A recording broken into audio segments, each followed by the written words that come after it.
Hi, I'm Roland Nanzi, founder of New Home Sales Plus, and I am so excited. My guest on Pro on the Go today is really a legendary person in our industry, Mr. John Lee, founder and owner of Anewgo. So, hi, John. Good morning. How are you? Hey, how you doing, Roland? Good, good. I'm so honored to have you on my little program here. As you know, in a minute, I've got a few questions, just 7 simple questions, and we'll turn over the hourglass. But first, I just want to introduce you properly and formally, and make sure that everybody knows really who you are, because you are somebody that is sort of somewhat you and your company have become iconic now in the industry for what you're providing to so many builders. So, Thank you. if it's okay, let me read your bio, and we'll Sure. get started. So good. All right. So starting with a career in finance for a Fortune 100 company, in 1999, John joined a Silicon Valley high-tech startup as the vice president of finance, raising $9 million in venture capital. After the dot-com bust in 2001, he went on building on his experience and passion for real estate, and he co-founded Rendering House to service the new home industry with cutting-edge visualizations. Most people know Rendering House, so they just are getting used to the name Anewgo, since you only introduced that recently. So Right. when I go John Lee Anewgo, I go, who? And I go Rendering House. Oh, okay, that company, That guy. that guy. They're famous. So you're doing a great job, though, of getting the word out with Anewgo. In 2020, Rendering House evolved into a software company, Anewgo, which develops interactive design apps for new homes across multiple channels.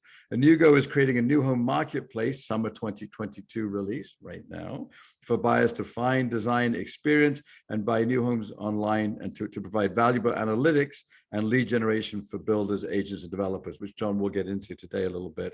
Anewgo creates thousands of renderings, interactive home design apps, and virtual and augmented reality tours each year. I've been fortunate to see you showcase your product to some of our masterminds, and it really is somewhat mind-blowing now what you have managed to accomplish with technology and creating such a frictionless, wonderful environment. So before we go any further, I like your shirt. Yeah. If only I had one that was as smart. Wait a minute now. It is Superman. Uh-oh.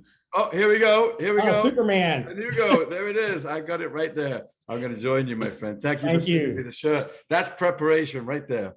I just got 1,000 new followers because of you doing that. There we go. Look, I'm breathing in. I was at the gym this morning, so hopefully it looks good on me. Definitely there we go. That's what Yep. counts. All right. So we're going to turn over the hourglass and get ready, John. Thank you so much for agreeing to do this. Here we go. Thank you. John, tell me about your company and what you provide, even more than I read. Okay, well, like you said, I co-founded in 2001 Rendering House, and that's how we started. That's how most of our clients know us. Basically, it was a visualization content creator of renderings and virtual tours, for exclusively the new homes industry. But in 2020, we renamed it to Anewgo, basically making a new go of it. Yep, makes sense. Yes, as a visualization software company. Basically, we want consumers to not, shop new homes the old way, but make a new go of it. So, everything's around new, but we really help, hundreds of builders, realtors, and developers, market and sell new homes online, and we create apps for that, for their websites, for sales centers. And as you mentioned, in our upcoming Anewgo marketplace, which we'll be releasing in September, basically to let, consumers be able to find, design, experience, and buy online. And right. Our company is based in Holly Springs, North Carolina, right outside of Raleigh. And we have over 60 employees, from software developers to computer modelers and graphic artists. Right. Yeah, yeah. And I mean, hopefully you'll get into it with the questions I ask. If not, I definitely want people to be aware of what you do, because it's such a high level. It really is. It's when I was a director of sales, if I had access to the kind of quality of what your team provides, it's just so extraordinary. So with that in mind, how does what you do differ from others in the industry? Well, if I was to say our key differentiation, it would be innovation. I mean, like in our word here, Anewgo, there's actually 2 words in there. You can see it by the colors. There's a go, which is the past, and there's new, which is the future. But, building on our roots in the go, we're a visualization content creator. We still are doing that. But traditionally, we have been creating what I call dumb, static, generic renderings. And when I say dumb, there's no data associated with it. It's just an image. and it was static in that you couldn't change it. So it was a representation of the home, and it was very generic. It was the same for you as it is for me. Yeah. But with new homes, it really is the buyer's dream home, and they want to be able to design and visualize it. And there's a lot of risk buying a house sight unseen. So the only way you can change that is to utilize software, and that's where the new part is. As a software developer, we're making our content smart, so it's data driven. It really is about tell me what you want, and then it will visually create that using our cloud rendering engine. But it's interactive in that the buyers can design what they want and see what they get. Mhm. And then they can also personalize that, and down to particular home sites, down to the kitchen sink, and share it with their co-buyers. Right. And the thing is, it doesn't change our fundamental guiding principles and visions of marketing and sales.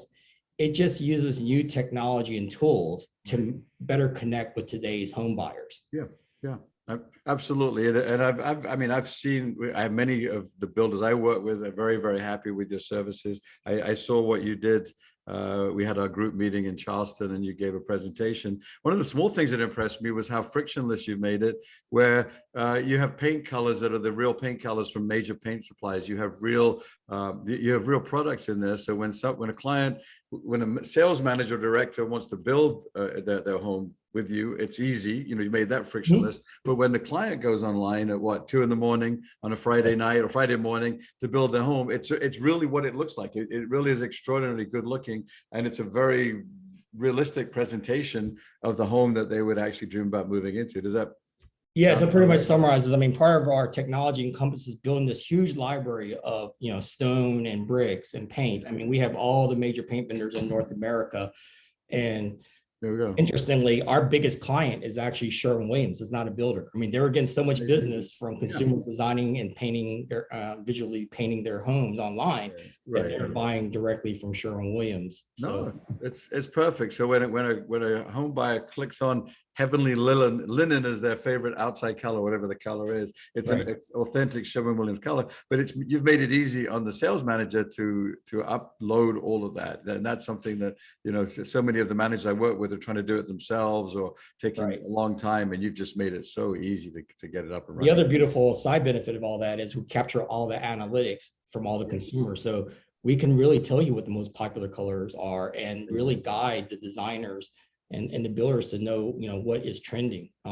Just even with COVID, we can tell you that people want outdoor kitchens, they want offices. We intuitively know that with COVID and everything, but we're actually seeing it happen in real time. So the builders can design accordingly, but also with the inflationary prices of certain materials and shortages, they know what to prepare for. Perfect. So they can really focus on what's popular and not waste their time tracking down things that people don't even know anyway. It helps sales too. Why try to push something that isn't selling when you should just have things that are selling? Right, exactly. Well, and as a salesperson, I've been in sales my whole life for home builders. I'm the sales director or coach as I am now. But either way, that data you could provide to a salesperson to give that intel of the home they're looking at and what they like and why they, the rooms they focus on more and all the information, I think it's just breathtaking. Right, literally at your fingertips, in your hand, on your smartphone. Right. So that's power to the salesperson. Knowledge is truly power, especially in this case. Well, let me get back to my questions. When did you start your company? Even though I heard the bio a little bit, but really more importantly, what was your vision when you started this company, John? As the founder, what was your vision and dream here? Well, when I first started out my career, I worked for a Fortune 100 company, and then the internet in 1999, really blossomed. So I went to Silicon Valley, and that was a life-changing event. I would say I went to the mountaintop, but actually went to the valley. In Silicon Valley, everything's at warp speed, but it showed you what technology can do to totally disrupt and transform an industry. And so I was all excited, raised $9 million. We're in a startup mode, and everything was crazy all around us. But then 2 years later, the dot-com bust. Right. But I knew that even though the dot-com bust happened, it wasn't the end of technology. It was just the beginning. And one of the things I got from that whole experience is technology can disrupt billion-dollar industries. So what do you look for to be those unicorns? Well, first of all, you need a billion-dollar industry. And I've always had a love for real estate. My dad was a real estate agent. I actually got my real estate license right out of college. Always, even though I invested, I'm actually a real estate developer now as well. Good. So I've always had a passion for real estate. And I thought, hey, that's a huge industry. Yeah. The other thing you want to look for is it fragmented? Is there any industry leader or standards? And this industry is very fragmented, tens of thousands of builders, no set practices. Right. And the other aspect of it is it already efficient? And we know it's not efficient. Anytime you have agents involved, is saying that, hey, there's an intermediary between the buyer and seller. So it was actually ripe for disruption. So I wanted to get in this industry. I loved it. I knew it was booming.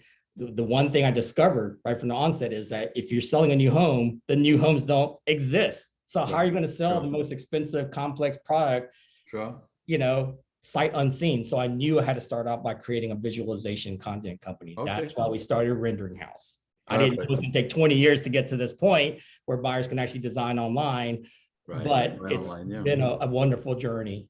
All right, excellent. With the shifting market, we were just chatting before, what are your 3 top tips for success? Well, I think right now the focus should be on that customer experience. It's really shifting from a seller's to a buyer's market. So before, the seller didn't really care. I mean, the last couple of years has just been gangbusters for builders. Right. But now the buyers have control and they want more transparency. They want to see what they get and get what they see. They want to do it on their own time, when that's 2 o'clock in the morning, whatever. The other aspect of it is, COVID just accelerated what was already happening with technology, from work from home, and it shifted to more remote online buying. The millennials already there. They grew up with this. All right. Well, I got to keep you on track, sir, because my hourglass is getting down. I love what you're saying. You are like a true genius. But tips for success, again, just to bring it back. Another tip, I think that was number 1, focus on the customer experience. The second one is really be flexible and quickly adapt. I think there's more tech changes in the last 3 years than the previous 15. I've been living in that. I think this is the best time to make your move. I think in these changing times, industry leaders, you may see some consolidation, but they're usually slow to adapt. So innovators, and they're small and nimble, that can take advantage of the changing market through technology and improve processes, will, I think, have a competitive advantage. And the third thing, which I think really relates to what you're doing, I call it et cetera, the ETC. I think to prepare for this change, you need education, you need training, and you need consulting. So education, beautiful. Find all the mentors out there, wow. Go to all the seminars, learn everything that's happening in technology, then get formally trained for your particular business. And if you need special help, call up Roland for that. I'm a sales systems and processes for 30 plus years. We try to make it feel like we're just having a conversation, but we are following absolutely a process that you can replicate. Well, thank you. So focus, flexible, and etc. I like that. Education, training, consultant. That's really cool. Did you make that up, or can I? Et cetera. I made that piece up. And I have to borrow it. I'll give you credit if that's okay. All yours, man. You're part of the et cetera. So John and I first met last year and began our friendship, if I may call it that, at the retreat. You came down to see what it's all about. You're coming back this year, 2022 tropical retreat for sales, OSC, leadership, and marketing, and you're going to be there with your team. The theme is better together. What does better together mean to you? Well, first of all, this is a big industry and we really can't do it all ourselves. I think the key thing is, the focus on your core strengths and vision, but at the same time, find the trusted partners that share your visions and have the same capabilities to achieve them, to fill those gaps and weaknesses that, you can't do it all yourself. Yeah. I think technology will change processes, and this will entail that collaboration to adapt and optimize. I think in this industry, we're big, but we're also very small and myopic in a sense, and we're very focused on our current competition. But we're not really prepared for the things that we don't see, which are outside, disruptors coming in, and we'll get blindsided. So ironically, what I feel like your competitors today may actually become your partners of tomorrow. Interesting. And we really need to come together because, working alone, we can all be easily disrupted. I love that. Thank you. Very, very, very well put. Now, just two very quick questions. We are slightly over our 10-minute budget of time, but listen, I could listen to you all day, and I really could. Whenever I hang out with you, I just get lost in your in what you say, and I just want to learn more. So, anybody coming to the retreat, you can hang out with John and pick his brain, and he really understands things at such a high level. Movie, okay. On a personal note, movie, TV, or books. What is your favorite? I really like watching the TV shows Really? Survivor and Shark Tank, partly because Yeah. the whole idea of Survivor, which has been around for a couple of decades, just like my company, it's really how to, play in the marketplace and Right. how to use your wits and your endurance and even your social game, probably to maneuver in the competitive environment. And then Shark Tank, I just love the entrepreneurs. I love their I do passion. too. I love their ideas, and Yeah. I love how they make their pitches. Yeah, I can watch a few of those in a row. A few hours can go by, and it's so Mhm. fascinating to watch them and to watch the sharks, how they operate and think so quickly and are so Exactly. cannibalistic against each other, or carnivorous rather, against each other like sharks. So Mhm. it's quite incredible. Lastly, and I had the pleasure of meeting your lovely wife and your little Yorkshire Terrier. Yeah. This year, you got a lovely We're empty family. nesters now. I have 3 kids, but basically it's just my wife Yeah, and a little dog now. there we go. So last question, what is your favorite pastime when not working? What do you like to do? Actually, now that we're empty nesters, we spend a lot of time gardening. I call it my garden of Eden. Oh, no. Oh, very good. Okay. Yeah, so that's where I go. You gotta work hard to get something out of it, and Yeah. actually do a lot of home improvement. And I know I'm all about business, but really the gardening and the home improvement aspect really lets me focus on, growing a business and, just like Yeah. growing, a garden. And then the whole home improvement piece. I mean, I've done everything from carpentry to plumbing to masonry. Really? It's really about continuing to improve what you have. And Right. with a business, it's the same thing. Right. It's don't stop, keep working at it. It can always be better. Right. I think that gardening is one of the perfect metaphors for everything, especially business, because you have a vision, you plant something, you nurture it, you watch it grow, you reap the benefits, you enjoy it. It doesn't always work out. You Exactly. move things, but it's just such It's always a new season. So it's a new season too. So yeah, and you've got to have the right ingredients: sunshine, Right. water, soil. I mean, it's just if one of the things is off, it's not going to work out. So it's just so great. Well, John, it's always a pleasure. I love chatting with you, and I can't wait to keep working with you. We share so many great clients. I look forward to seeing you in November at the retreat on the beach. Yeah, hope to see you and many others. Thanks so much, John. I appreciate it. Okay, bye, Roland. Bye.